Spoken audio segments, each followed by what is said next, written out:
Olá! O nosso grupo apresentará o trabalho de evolução da física sobre Sônia Aschauer. Os integrantes do grupo são Jocasta Tielli e Pedro Zanelato. Sonja nasceu em São Paulo, filha de imigrantes alemães.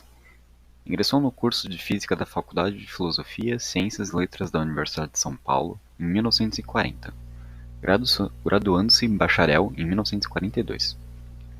Sonja foi a segunda mulher a se graduar em Física no Brasil, sendo a primeira Elisa Frota Pessoa, pela então Universidade do Brasil, hoje Universidade Federal do Rio de Janeiro, ambas no mesmo ano. Por se destacar como estudante, foi convidada por Gleb Wataguin para que fosse assistente de sua cadeira de Física Teórica e Matemática. Nesse período, Sonja estudou o problema da origem dos elementos e pesquisou sobre raios cósmicos.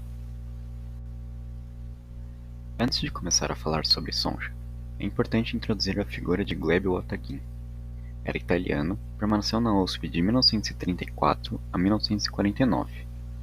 Após muito ponderar sobre o cargo, qual foi recomendado pelo físico Enrico Fermi após sua recusa, decidiu aceitar a posição e vir ao Brasil. Embora fosse professor teórico, ele implantou na USP diversas atividades experimentais, o que fazia parte de seu contrato. Optou por seguir para a área de raios cósmicos devido ao seu interesse. Atraiu diversos alunos dedicados para a área experimental e com uma linha de trabalho interessante e importante, a detecção dos chamados chuveiros penetrantes, conseguiu lançar a seção da USP de Física internacionalmente. Sonja foi a primeira brasileira que concluiu seu doutorado em Física, sendo parte da primeira geração de cientistas formados em faculdades de filosofia do país. Na época que atuou como aluna e pesquisadora, nos anos 1930 e 1940, estava ocorrendo o processo de amplificação e diversificação do ensino superior no Brasil. Foi nesse período que foram criadas as primeiras universidades e suas faculdades de filosofia, como por exemplo a criação da Faculdade de Filosofia, Ciências e Letras da USP, que abrangia o estudo de ciências físicas.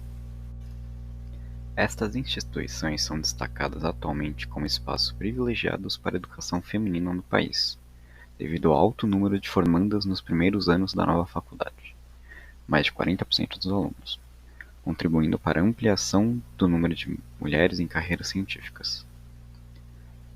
Entre 1934 e 1944, houve 9 turmas de física, um total de 24 formandos, dos quais 6 eram mulheres. Entre essas mulheres estava Sonja. Sônia foi uma aluna de destaque excepcional, tanto no curso como na pesquisa. Colou o grau como bacharel no final de 1942 e posteriormente como licenciada no início de 1944. E ao concluir a licenciatura foi contratada como primeira assistente da cadeira de Física Teórica e Física Matemática de Gleb Wataguin, cargo que manteve até a morte em 1948.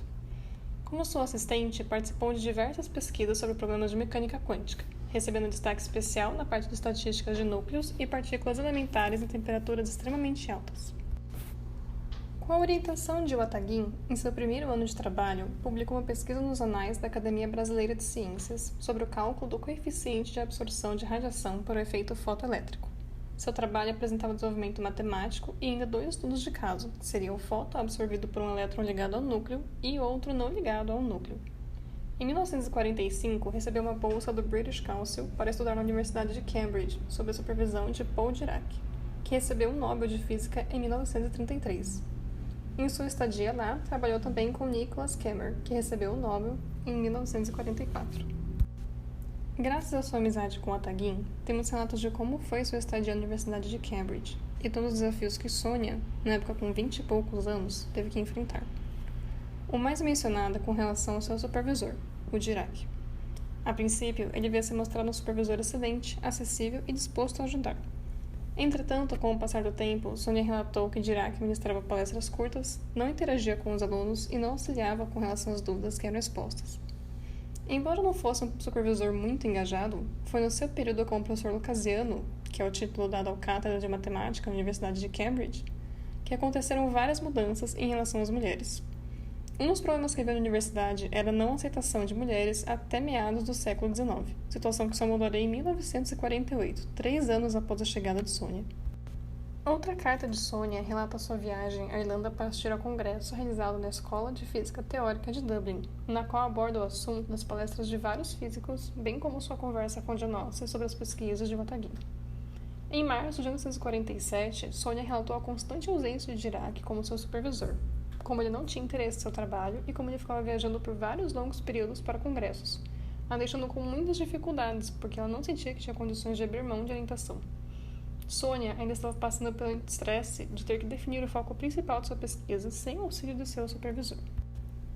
Naquele mesmo ano, em junho, Sônia relatou que iria retornar ao Brasil até dezembro.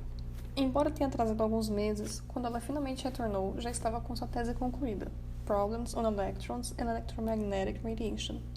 Estava também com seu PhD em Cambridge e com 3 trabalhos publicados no Proceedings Royal Society. Nesses 3 textos, Sônia explora as soluções possíveis para casos especiais dos estudos de Dirac, e seu trabalho foi considerado extremamente importante, principalmente para a época. Sônia foi a primeira mulher brasileira a conquistar em física um título internacional de tal nível, sendo ainda membro da Cambridge Philosophical Society e mostrando que conquistou o respeito de todos os seus colegas.